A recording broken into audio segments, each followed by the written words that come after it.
I'm not asking you now. Penny. Penny! Penny! Yeah, sit here for a second, son, and then I'm going to ask your mom some questions. Go sit on the bench. Good. Thank you so much. Thank you. Thank you. What? Well, we're going to give my dog this. All right, now tell me what. That's all we got here. Tell me what Penny's problems are.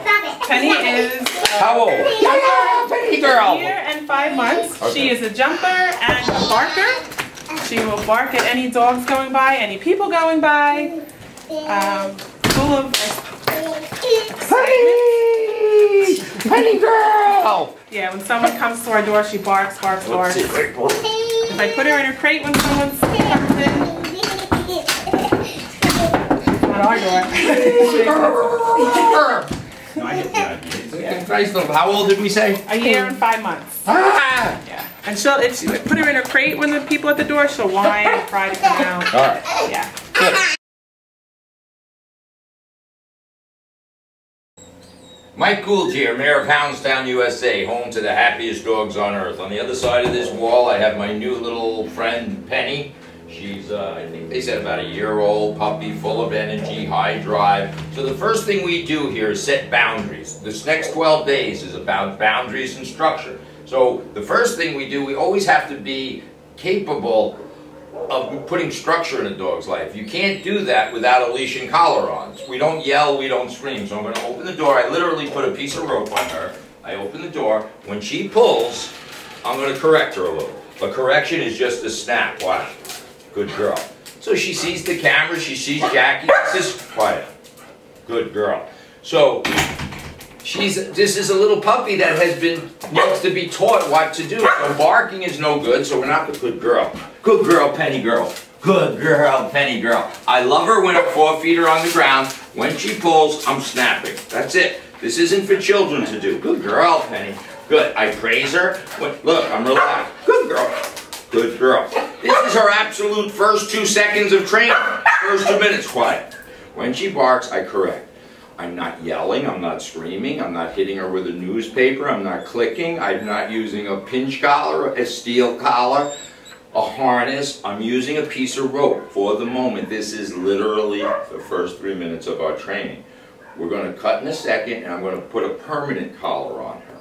This is a piece of rope. I'm going to put on a better piece of rope. Okay, so we're continuing. This is, again, the first session, so to speak, that I'm working with Penny. She's a lovely dog, but she's hyperactive. She's a hyperactive 12-month, 1-year-old dog. So when you mix that with hyperactive or young children running around, bouncing around, it's a lot of unbalanced energy, right? So most humans know how to balance the energy of children by giving them some responsibilities, to sit on a couch, to do something, pick up a crayon, whatever. So with the dog, we're going to do precisely the same thing. But dogs do not speak English.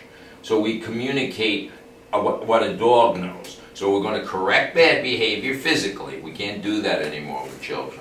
Then we're going to praise. We're going to love good behavior. We're not going to shove dog biscuits down the dog's mouth. So the first process is to get the right equipment on. So if you have a car, you need to have the right tires on your car, or your car won't drive properly. So all we're doing is replacing this piece of rope with this nylon. Nylon, it's a piece of rope, only it doesn't shrink or stretch. So we make a P out there in television land. That's a P. The P slips over the dog's head, like so. Nice. Goes right over his head. It's snug. If she grows and gains 10 pounds, you're going to get a different collar. Then I put this on.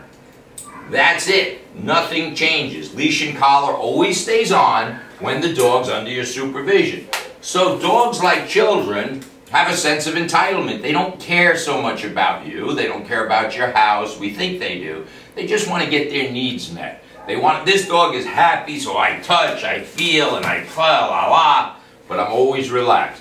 So we're going to give him responsibilities. Every day that goes on, for the next 12 days, we're going to give him more responsibilities and more responsibilities. Today's responsibility, never pull on the leash. Never pull on the leash, never tension on the leash. If there's tension, we're going to correct. A correction simulates the bite of its mother, and it's just a snap and release. I'm not bending over. I'm not doing anything. I'm going to offer the doggy a treat. And you see, good girl, Penny. She's on her best behavior now, right? Looks like magic, but it's not. We just good girl, Penny. She's happy. Good girl. I'm giving her a treat. I'm not asking her to sit, to stay, to give a high five. Good girl. Good. Good girl. And I give her a treat. She can't pull.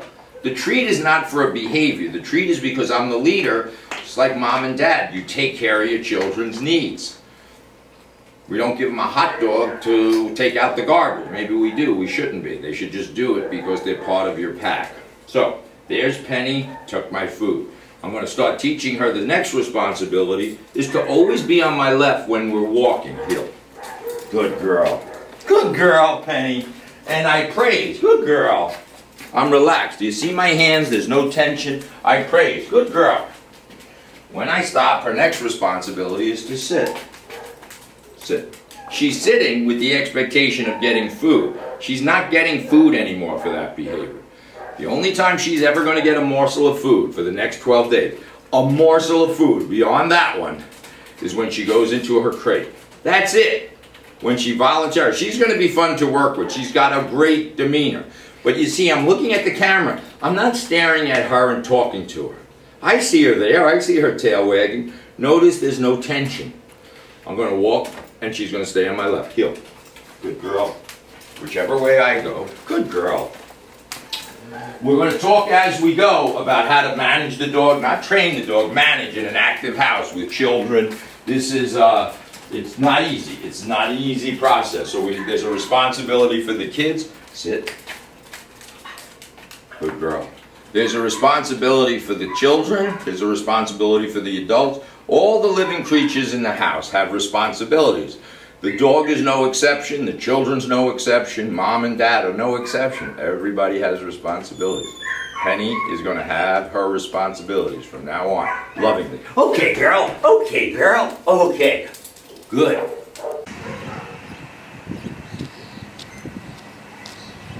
So here's our little girl, Penny.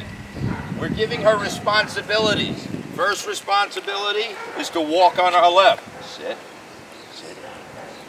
The next responsibility is to sit when we stop. This is early on in our training. It's our second or third day. So we don't teach, you call them behaviors, I call them responsibilities. So we all have responsibilities. Children have responsibility to do their homework. Adults have responsibility to go to work. Every living creature in the universe has a responsibility. Lower level animals have a responsibility to hunt and so forth. So this is simple. Her first responsibility is to walk on my left without pulling, happily. Good girl. The only time we touch a dog is when her 4 feet are on the ground. Good girl. Sit. Penny, sit. A little correction. Penny, sit. Good. So there is sounds, but we don't talk a lot. So I just changed my voice and praise her.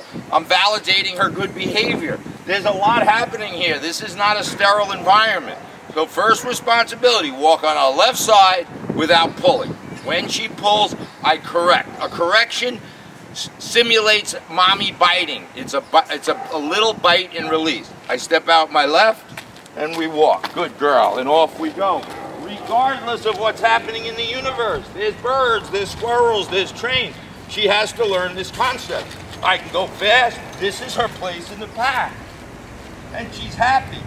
I turn, she turns. She's happy. I slow down. Sit. Ready, sit. A little correction. Here it is. Sit. Sit. Good girl. It's a snap and release. It's not force. It's not muscle. Left foot initiates walking. Bye. Okay, so continuing with our little girl, Penny, we're in kind of a strange environment to her. Why is it strange? Because she's never been here before. So she has to investigate. The only way she can investigate is by sniffing the environment. Good girl. I obviously lowered my center of gravity. So a dog sees the world from about 16 inches off the ground. So to make them secure sometimes or playful, we get low. I only touch a dog when its 4 feet are on the ground. And we're still setting boundaries. Even though we're inside, this leash and collar stays on. She's hunting right now. Her nose down is hunting something. When there's tension on this leash, I give a little correction. At the core of our training, we always have to ask ourselves, has the dog's needs been met? Just like young children. Do they have food? Do they have shelter? Do they have water? Have they been exercised? Have they been loved? This is not about screaming and yelling. This is toxic energy. We just love the dog. One of her problems, I think, is barking, so we're going to watch that and monitor it. If she barked now, I would correct her. So this is about putting structure into a dog's life. It's not the same as human. It's a lot of love, but where am I giving the love? Right here in the center of my universe. When I want her to, now, good girl, Penny, what a good girl. So I play. Her tail is up. She's a very confident girl. She's very confident. So that's that for today. Good girl. Good. So we put a little distraction down there. Make a left turn. So she's just excited. You see Jackie's nice and relaxed. There's no tension. Go past that thing. Good, right past it. She didn't look at it that time. Good. So we just put that there. That's a distraction. Like another dog, maybe. It's just the right turn. She turns, the dog gets praised. If you notice, she's relaxed. Go right over that towel. And that's just a towel with ketchup on it. Now you see she avoided it. Good, good, good, good. Easy. Keep going. Keep going. Make a right turn. Easy. Praise. Good girl. Then fast pace. Good. Look at how relaxed. The dog's happy. Jackie's relaxed. There's no body movement here. We have distractions all over. If we don't see distractions, we make them. Slow down. Come to a stop. Just ask. Good. Step out with your right. Nice and relaxed. Go back to her side. What we talk about is not touching her because that stimulates. So pick up your leash. Step out with your left. Good dog. Go fast. Good. And nothing changes. There's no tension in the leash. Right turn. Good. Look at how happy. Look at how relaxed. There's stimulation all over the place. No body. Look at her body language. Jackie's in charge. The dog subordinates. Her responsibility is to stay on the left. This is done with slight corrections. Go buy that food again. Don't stay there. Just go right by it. She won't look at it. Watch, she'll avoid it. She turned to the leader. That's amazing. Great. That's it for today. Put her right in front of the sign on free time. Free time is her ability now. She couldn't sniff. Ask. She's a little nervous. Ask because the flag is blowing. Ask her to sit. Good. So what happened in this, she's given her free time. What happened in this instance, this flag to a dog, you guys don't, humans don't know it because you know that it's a flag. To this dog, it's a flailing, screeching, dying animal because it squeaks from rust. Now the dog is on free time, meaning what Penny couldn't smell before, this tomato-ridden towel, now she pees, she poops. Look at the interaction the handler has. It's all love. But there's no tension on that leash. This is great. Penny's responding perfectly. She just peed. Her needs are being met. This is the end of part 1 of our video. Her needs are met. She gets affection. She can't jump and get affection. The only time we pet her is when her 4 feet are on the ground. When she jumps, she gets corrected. She hasn't learned these lessons. Now it's all about love. Now Jackie has taught her that this isn't a dying animal, that it's a flag, and she don't have to worry about it. This is great. We're good for today. Part 1 is done. Wave bye-bye. Penny, Penny girl, say hello to everybody at home. They miss you. Oh, a car horn honked 100 yards away. Okay. Bye, Penny. Up, another car horn honk. So to humans, we know it's a car horn. To her, it's just another sound in the wild that she might have to deal with. Look at her. The devil car on the other side of the bus terminal. Great. Bye.